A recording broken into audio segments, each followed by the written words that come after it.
Hi, I'm Casey Waltz with the Women's Forum in Paris, France, and we're joined by Chiara Palieri on Skype, who is in Bari, Italy.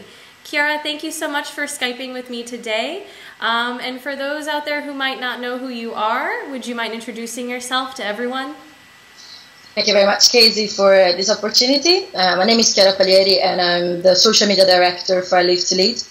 I was part with other 4 girls of the youth delegation at the Women's Forum in Deauville last October. And can you explain a little bit more about your involvement with the Women's Forum last year and exactly what you did as a delegate, I believe? Yeah.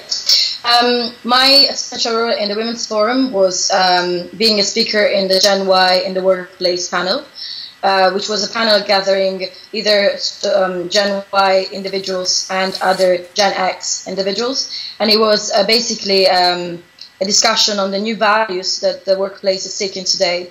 And I was the youngest in the panel, so that was very flattering. Wow. And that's amazing. Can you tell a little bit more about your role with iLive2Lead? Yeah. I take care of the social media for iLive2Lead, so I'm the person who manages Facebook, Twitter, LinkedIn, Pinterest, and all the platforms for the foundation.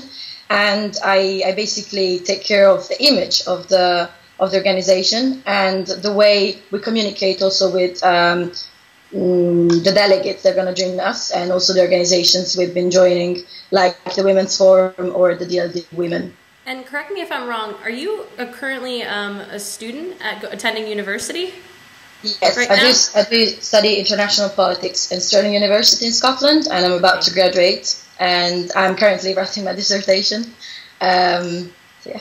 So since attending the forum, what else have you been up to? I know you've had a few interviews on TV, one on CNN. Would you mind updating us on what you've been up to? Yeah, after the Women's Forum, I was a speaker in a conference in London, always for the Gen Y in the workplace, which was with the People in It conference organized by the Future Work Forum and Generation Europe. After that, I've been on TV, on CNN a few weeks ago, about the youth unemployment and the Euro crisis, speaking obviously as a Gen Y individual. Right. And after that, I've been chosen by the British Council to be the IELTS testimonial for the campaign in 2012. Wow, congratulations. Thank you very much. And yeah, I've been interviewed by TEDx a few days ago. Right. And now I'm off with iLive2Lead to China for our next summit. Wow, you're very busy. That's wonderful. Congratulations. My last question for you is, how would you describe Gen Y women? This is the question that we've been dealing in the panel. Yeah.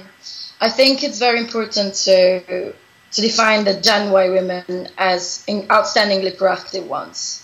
But the main difference between Gen X and Gen Y is that we're possibly more disenchanted about the future, about the prospects. We do not think that we're going to have one job forever. We know that we're going to have to change workplace very often, and we know we're going to have to change also our skills in order to adapt to the marketplace, which I think is the major difference. I think my generation is just a more flexible one, because it's been the last one which has witnessed the leap from the era of communication into the digital era, which has interconnected the world in an incredible way. So with all of that said, with those challenges ahead and also with the digital revolution, how do you think Gen Y women can become better leaders? How can we use that to our advantage? I think that leadership is changing. So thanks to social media and this interconnectedness in the world, the leadership canon that has to be fulfilled by women has to be something that takes into account not only our personal culture, not only the place we come from, but it has to dictate more global values. Because leadership today takes just more than the regional dimension; it takes really the global dimension. Because this is the problem: the whole current crisis is due to the fact that there is not a global leadership. So this is what we should do. We should create a new set of values through the million of advantages that this being interconnected gives us. Well, Chiara, thank you so much for talking with us on Skype. I'm sure there will be a lot more we can hear from regarding your attendance at the iLive2Lead conference in China. So please keep us up to date, and best of luck there. Wonderful talking to you. Thank you. Thank you.